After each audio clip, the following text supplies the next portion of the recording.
जय श्री कृष्णा दोस्तों।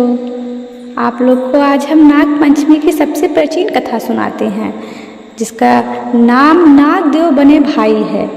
प्राचीन काल में एक सेठ जी ने 7 पुत्र थे।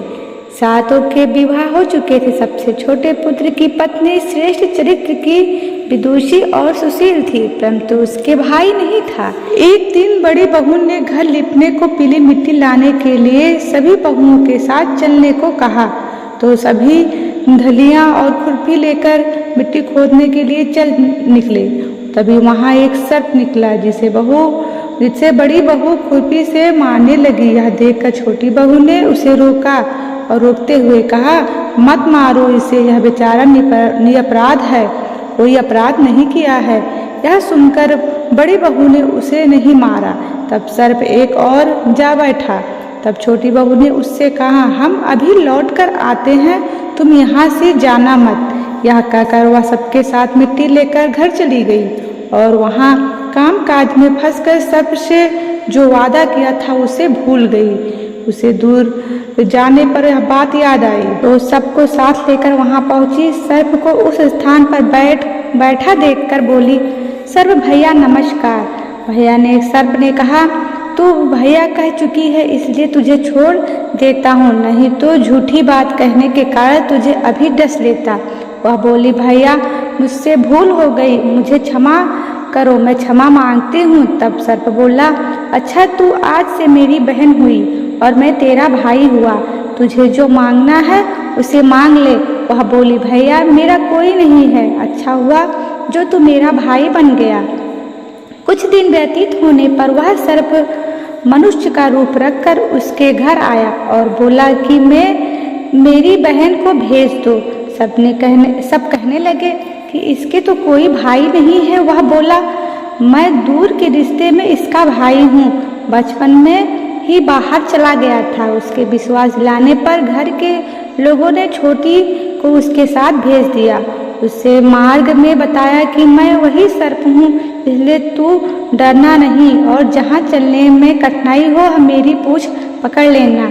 उससे कहे अनुसार ही किया और इस प्रकार वह घर पहुँच गई। वहाँ के धन ऐश्वर्य को देखकर वह चकित हो गई।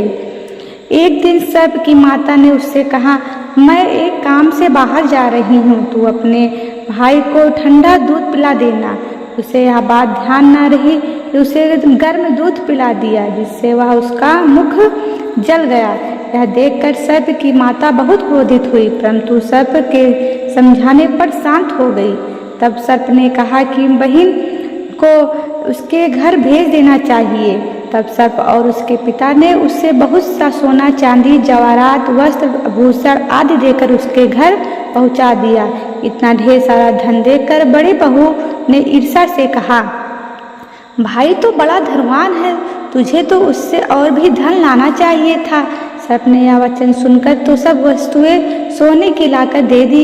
यह देखकर बड़ी बहू ने कहा, इन्हें झाड़ने की झाड़ू भी सोने की होनी चाहिए। तब सर्प ने झाड़ू भी सोने की लाकर दे दी। सर्प ने छोटी बहू को हीरा मणियों का एक अद्भुत हार दिया, बहुत ही सुंदर हार दिया। उसकी प्रशंसा उस देश की रानी ने भी सुनी और वहाँ राजा से बोली कि हे सेठ की छोटी बहू का हार यहाँ आना चाहिए। राजा ने मंत्री को हुक्म दिया कि उससे वह हार लेकर शीघ्र उपस्थित हो। मंत्री ने सेठ से जाकर कहा कि महारानी जी छोटी बहू का हार पहनेंगी और उससे लेकर मुझे दे दो। सेठ ने डर के कारण छोटी बहू से हार मांगकर दे दिया। छोटी बहू यह बात सुनकर बुरी लगी, लेकिन अपने सर्प भाई को याद किया और आने की प्रार्थना की। भैया रानी से हार छीन लिया है, तुम कुछ ऐसा करो कि जब वह हार उसे गले में रहे तब तक के लिए सर्प बन जाए और जब वह मुझे लौटा दे वह हीरो और मणियों का हार हो जाए। सर्प ने ठीक वैसा ही किया। जैसे ही रानी ने हार पहना वैसे ही सर्प बन गया। यह देखकर रानी चीख पड़ी और रोने लगी। यह देखकर राजा ने सेठ के पास खबर भेजी कि छोटी बहू को तुरंत भेजो। सेठ जी डर गए, राजा न जाने क्या करेगा। यह स्वयं छोटी बहू के साथ लेकर उपस्थित हुए।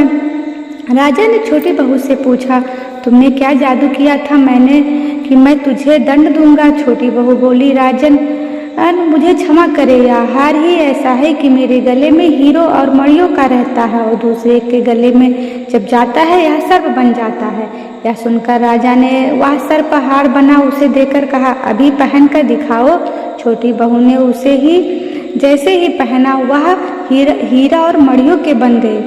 यह देखकर राजा को उसकी बात का विश्वास हो गया और उसे प्रसन्न होकर उसे बहुत सी मुद्राएं भी पुरस्कार देकर वहां से विदा किया। छोटी वह अपने हार इन सभी लेकर घर लौट आई। उसके धन को देखकर बड़ी बहू ने ईर्ष्या के कारण उसके पति को सिखाया कि छोटी बहू के पास कहीं से धन आया है। यह सुनकर उसके पति ने अपनी पत्नी को बुलाकर कहा, ठीक बता दे कि धन तुझे कौन देता है। यह वह सर्प को याद करने लगी। तब उसी समय सर्प ने प्रकट होकर कहा, यदि मेरी धर्म बहन के आचरण पर संदेह प्रकट करेगा तो तू उसे खा लूंगा। यह सुनकर छोटी बहू का पति बहुत प्रसन्न हुआ और उसे सर्प देवता का बड़ा सत्कार किया। उसी दिन से नाग पंचमी का त्यौहार मनाया जाता है और स्त्रियां सर्प को भाई मानकर उसकी पूजा करती हैं। बोलो नाग देवता की जय। फ्रेंड्स, हमारा यह कहानी आपको कैसा लगा?